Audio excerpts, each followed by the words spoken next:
What steps should someone take to start developing delayed gratification when they constantly give in to instant gratification?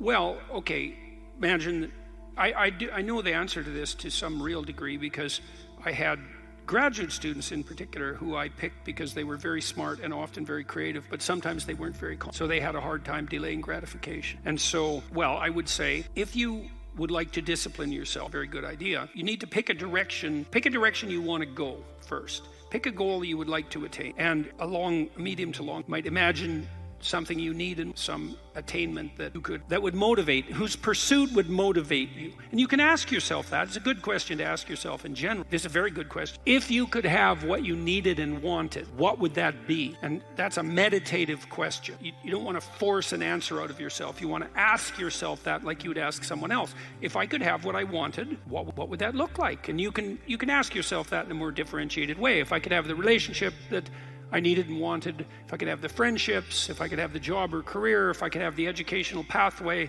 if I could adopt civic responsibility in an optimized manner, if I could engage in some creative enterprise, if I took care of myself properly, if I regulated my susceptibility to temptations, what would that look like if it was optimized? And then that sets you up a goal that has some motivational force. This is worth doing. And then you might find, well, you don't do it anyways. And then I would say, well, that's because you're biting off more than you can chew. The next goal is to take your goal and to fragment it into micro goals until you find a micro goal that's small enough that it still presents some challenge that you will do. And so I've become, one of the things I'm known for, I suppose, is my advice to people: clean up their rooms. And the people who think I'm their enemy laugh about that rule because of its simplicity, let's say. But the only reason they think it's simple is because they've never tried it. It's actually extremely difficult. It was very frequently the case that, well, it's very difficult to put your room, your office, your bedroom in order. I mean, you think about your bedroom, hypothetically, let's say you're married, you share that room with someone else. Is your bedroom in order? Really? And I don't just mean, is it neat? Maybe it's too neat. Maybe it's too orderly. Maybe it's too sterile. Maybe it's too bare. Maybe that characterizes your whole bloody relationship. Maybe, really, and maybe that is genuinely reflected in the state of your room, because it's very probable that that room is a microcosm of your marriage. It's highly probable. And so what that would mean is to organize that room would require the organization of your marital life, not least because if you want to put that room in order, you're going to have to negotiate with your wife about how that's going to be done. And while you're making that negotiation, even in relationship to the micro details, you're going to encounter almost everything that's wrong with your relationship. And so, you might ask yourself when you walk into your bedroom, I hate this bedroom. It's like, you should really think that through. And then you need to think through what you would need to do so that you love that room, or even more complexly, so that you both loved it. Because that's a tough thing to attain, boy.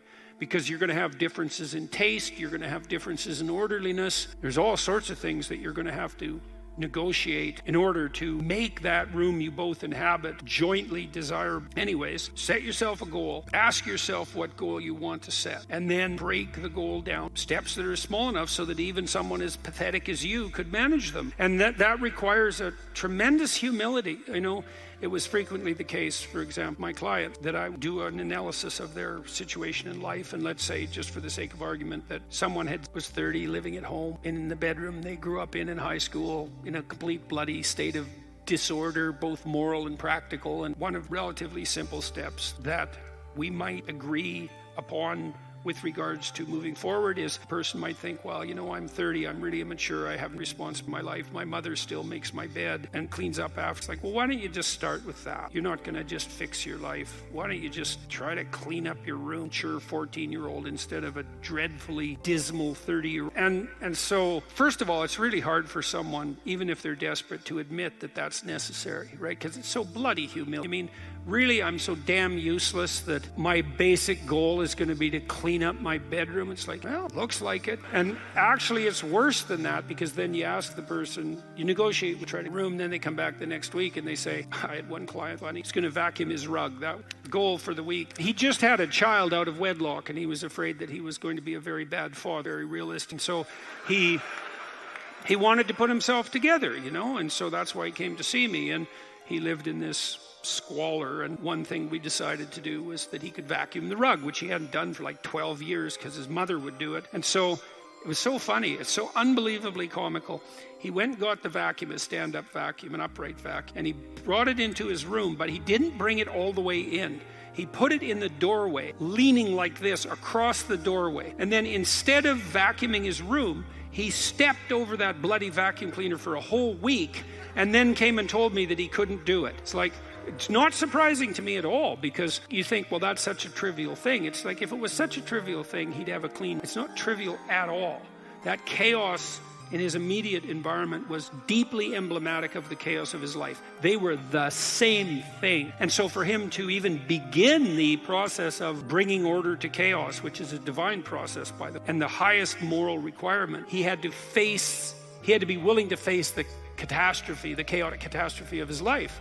And he hadn't done that for like 30 years. Why was he going to start that week? Just because he said he was going to? Good luck. So what you do as a therapist in that situation is you just make the task smaller until you find a task so small, but still moving forward, that the person will do.